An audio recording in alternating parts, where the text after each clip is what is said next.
All right, so continuing on. Let me read this question. Someone asks, why does Japanese pizza suck so bad? And that is a good question. So, Japanese pizza is more often than not, Italian style pizza, or a close approximation of that, in that it's very, very thin crust. It's very, very light on tomato sauce, except for margarita pizzas. They don't have the traditional toppings that we have in America, like pepperoni or anchovies or something like that. They do instead, they put like hot dogs. They chop up hot dogs and put it on pizza, or they have slices of ham. That's normal, but it's just so different. And you can get delivery pizza that's like kind of close. Actually, like I think if you really want American type pizza, like Domino's is pretty good, as weird as it sounds. But unfortunately, there's no Domino's near me. So I have to wait until I go into work in Tokyo to get Domino's. Which maybe, now I'm talking about it, got the craving. So I'll probably go next time I'm in Tokyo. Or have it delivered to my office. Yeah. I mean, so pizza is weird here, right? Like they do, but it's weird because like it's non-conventional flavor choices, but I think actually most of them taste pretty good if you actually eat it. Like tuna and mayonnaise pizza is very popular here, or tuna and corn pizza, or tuna, corn, and mayonnaise even, actually. And at first I was like, why would you put tuna, like why would you do that? But actually I think it's pretty good now. I like it. I don't think I would order it on my own, but if someone, if my wife was like, I went shopping, I bought pizza, here's what it is, I'd be like, all right, I'll eat it. But there are people who, are, I guess, less apathetic about specifics of pizza than me, and really, really, really hate it. And to those people, I say, why is it not good? Well, because it's not made for you. It's made for Japanese people who grew up eating this kind of pizza, right? So, sorry, but you're not the hero of this story, I suppose. Good question. So next one, why do you wish more people knew about Japan? I wish that more people knew that Japan was not a crazy, weird place. And I wish that, most of the time it's just normal. You just, people going to work and living their lives is normal.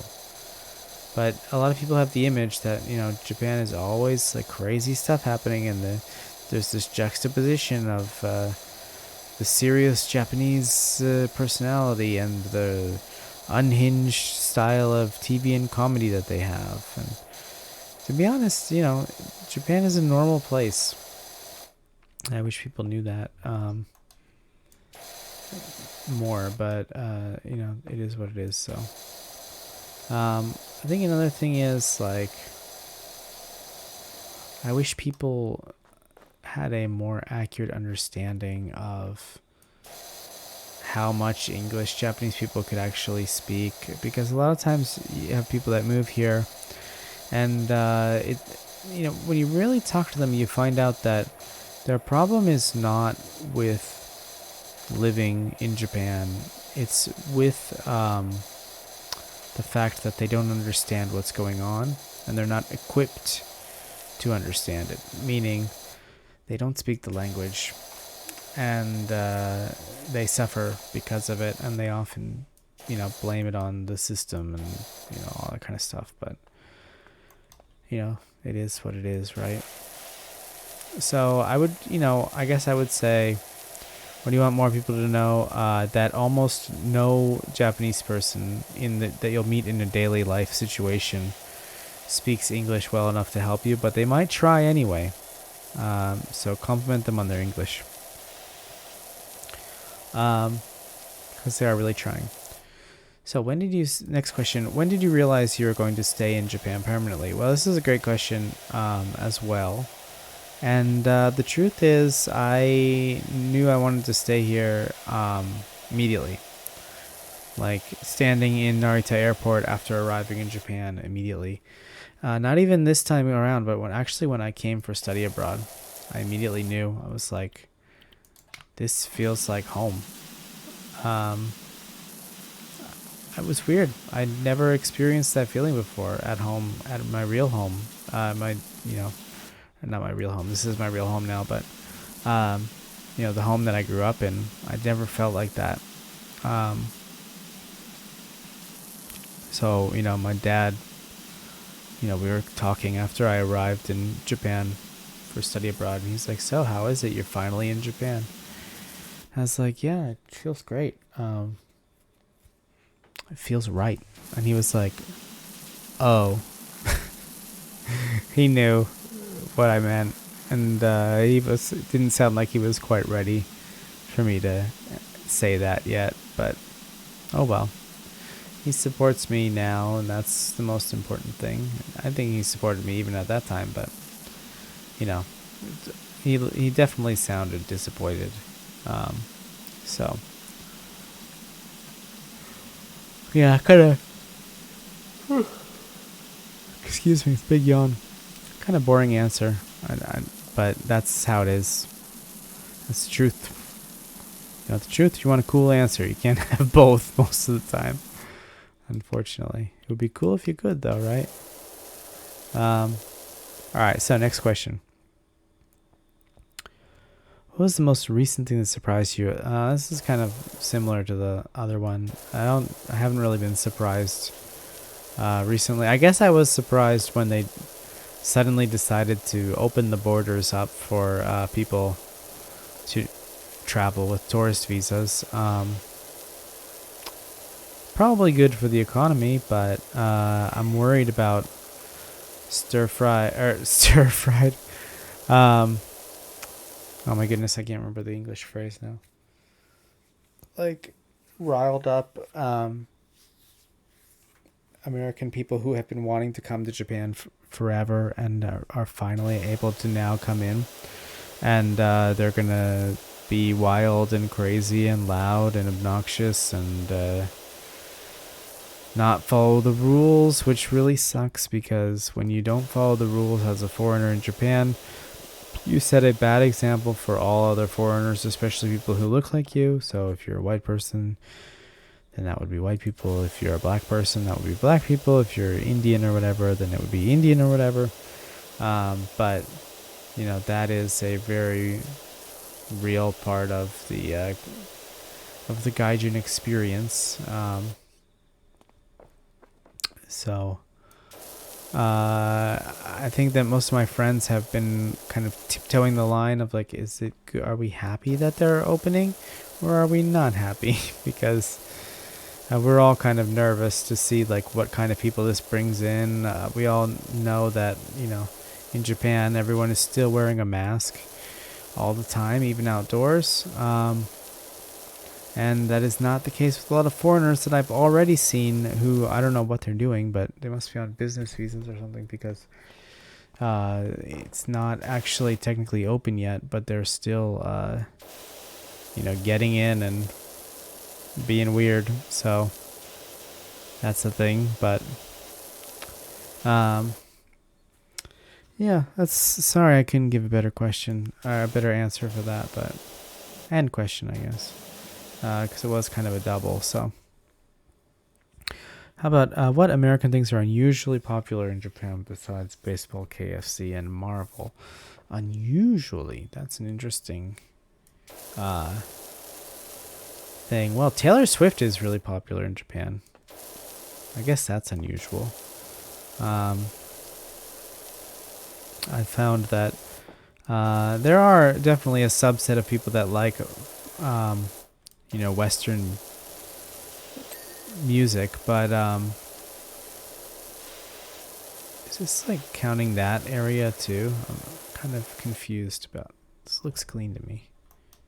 Oh, there's all these little areas. All right, let's switch to the this guy. We'll just go over the rocks like this.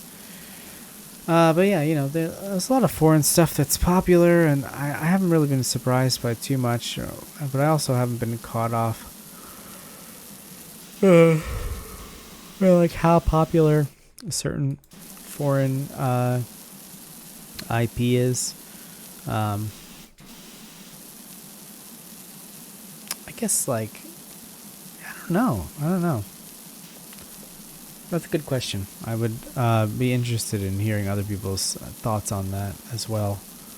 I don't really pay too much attention to the, you know, foreign side of things, so might not be the best person to answer that question, even if I have been here for a long time.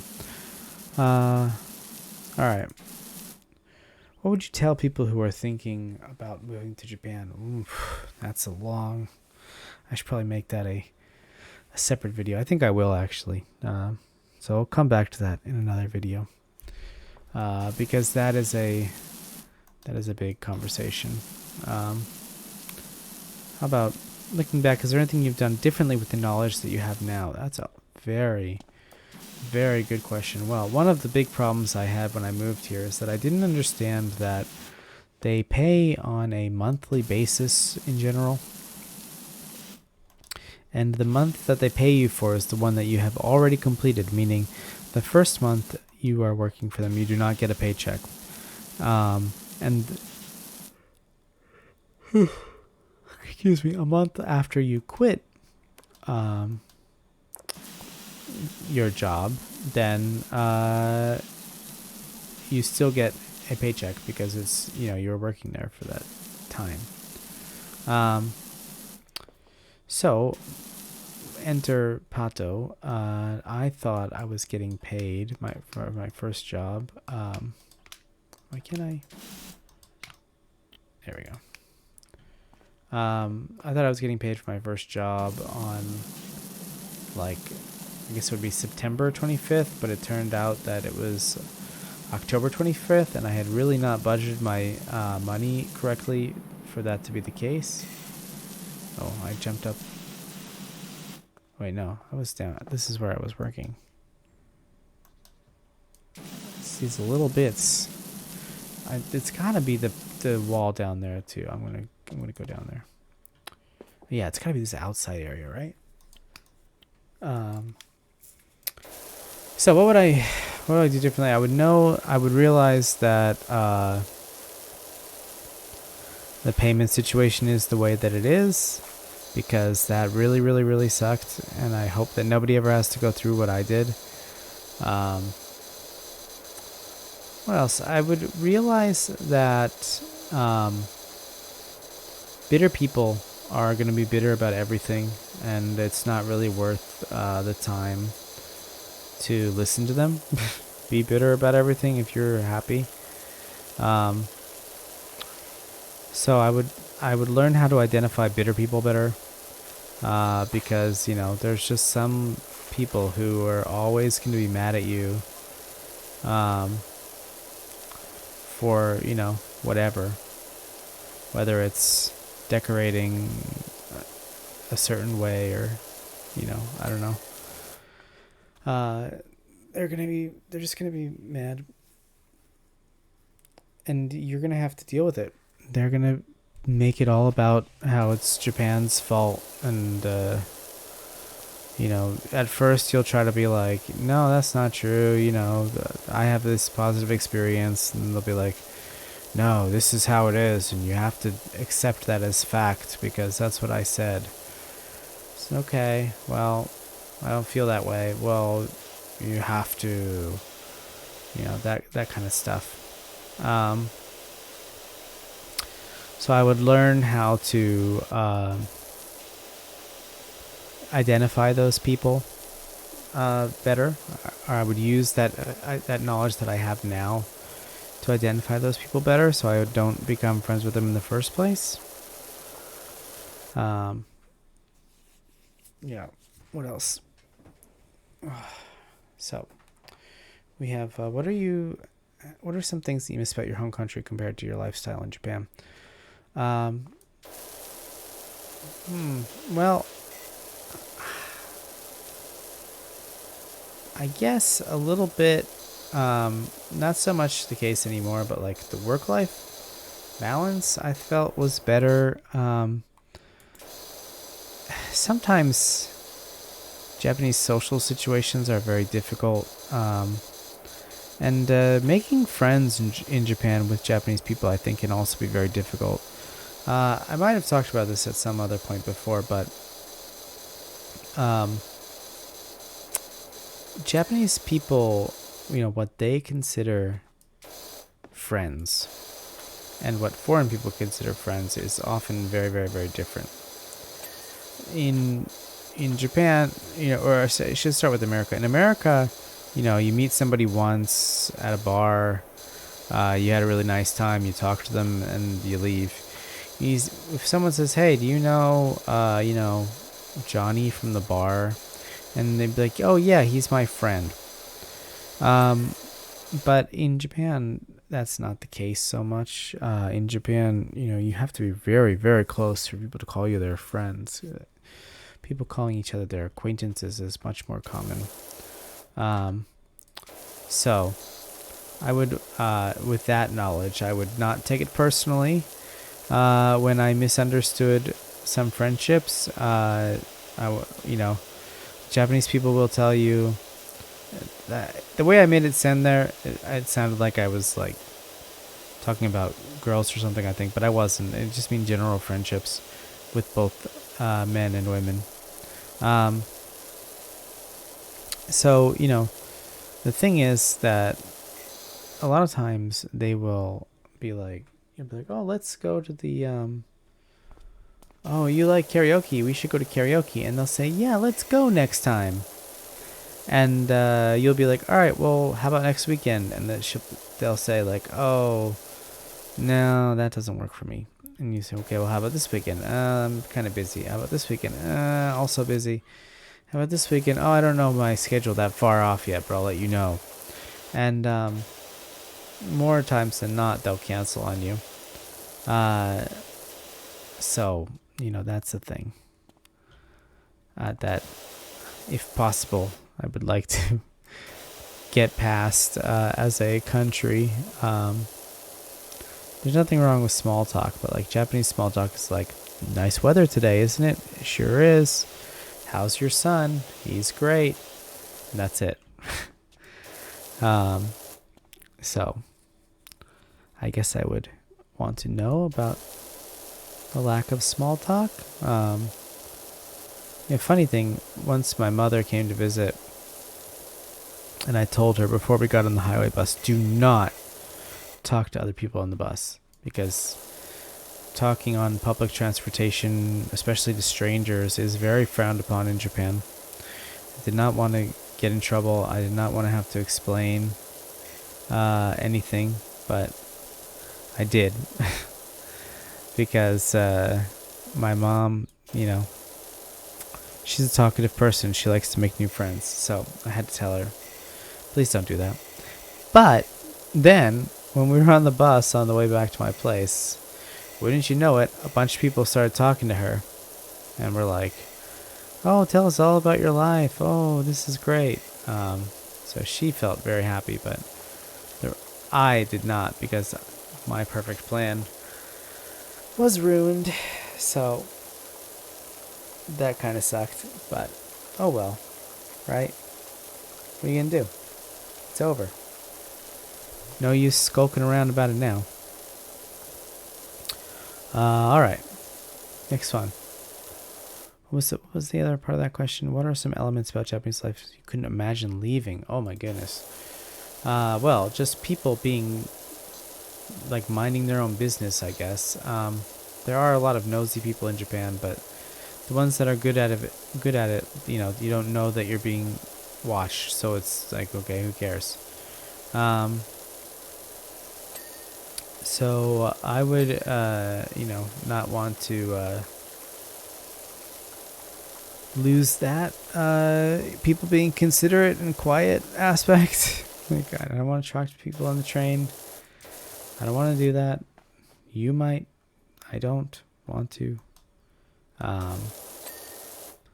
So, that's probably like everybody has their own opinion thing, but that's my opinion. Oh, I got the double ding. Nice. Wow, alright. Alright, let's keep going. We got more questions, and I've got more stuff to power wash. I'm starting to get pretty tired. I've had a long day, but we're gonna power through it. See what I did there? We're gonna power wash through it. Oh, that didn't ding. Oh my goodness, there's still so much dirt. I guess I should have known that. It's kind of like caked in there. It's weird. I don't know why, but all right. There we go. Just get this one little ding. There we go. All right. Next, what are the people like in the locality you were in compared to the last non-Japanese place you visited? So I think this should have been you are in, not you were in, because I am still here now. Well, this is kind of like a cop-out answer, I guess, but like, if you don't count my hometown, the last place I visited was probably Hawaii. So, we compare Japanese people and Hawaiian people. Well, everyone is kind. Everyone is nice. I think that Japanese people tend to follow, keeping time better than most of the foreigners that I interview or talk to, or whatever.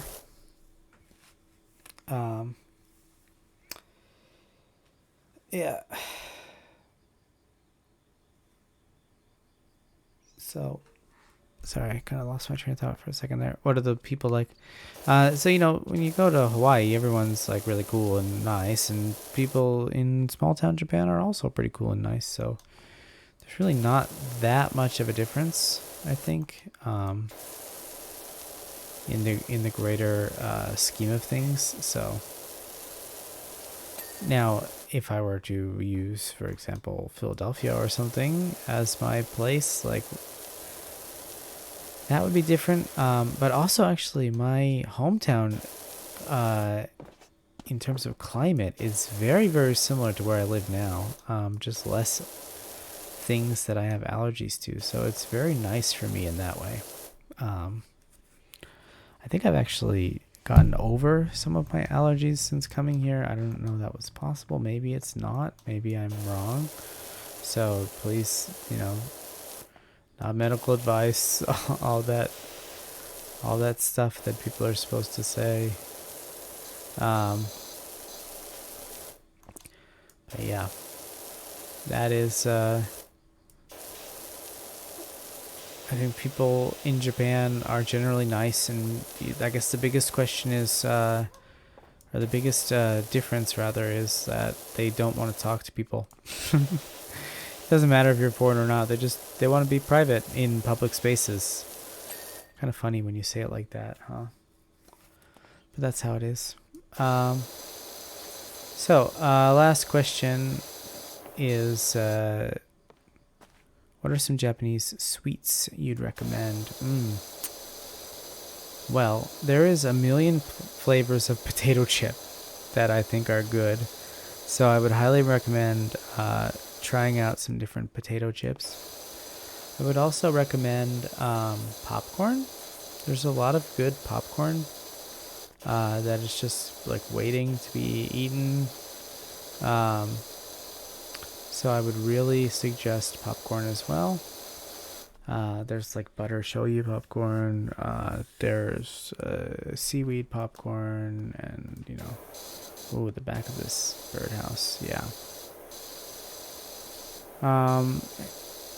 There's there's kind of like standard snack choices in a lot of places where it'd be like M&Ms and Kit Kat bars and stuff like that. I think for the general thing, they mostly taste the same. They don't have a lot of those like ultra sweet treats like peanut butter cups and stuff like that. Probably for the best, because that's the kind of stuff that I love, and I would definitely end up, spending all my money on that kind of stuff if it was nearby. So I'm glad that it is not the case, but yeah, so that is all the questions that I have gathered today. What I'm wanting to do is, I mentioned a little bit at the beginning, but I would like to use this series as a kind of like podcast where maybe next time I'll have music, but like I would like to figure out what people want to hear about, and make that the focus. This game is pretty easy. It's easy to watch, but it's also easy to just listen to. Some people even say it's calming from like these washing noises. It is for me. Maybe that's why I'm suddenly getting so tired. But yeah, so if you have any suggestions about things that you would like to hear about, please let me know in the comments. Or on Twitter is fine too. So I know like one thing I want to talk about is the concept of like honne and tatemai. I want to talk about translation choices and stuff like that. What else would I want to talk about? I'm not sure. Maybe like Japanese holidays, Japanese funerals, probably a interesting thing to hear about, because they are very, very, very, very, very different from American ones. You can't really do anything about it because you're not Japanese. So, but I attended a couple actually. Unfortunately, either my student or my friend in Japan, or both, sometimes died, and that was the only choice I had. Obviously, was to go to the funeral. Wait until the video on that to go into complete details, but yeah, that was the thing that happened. So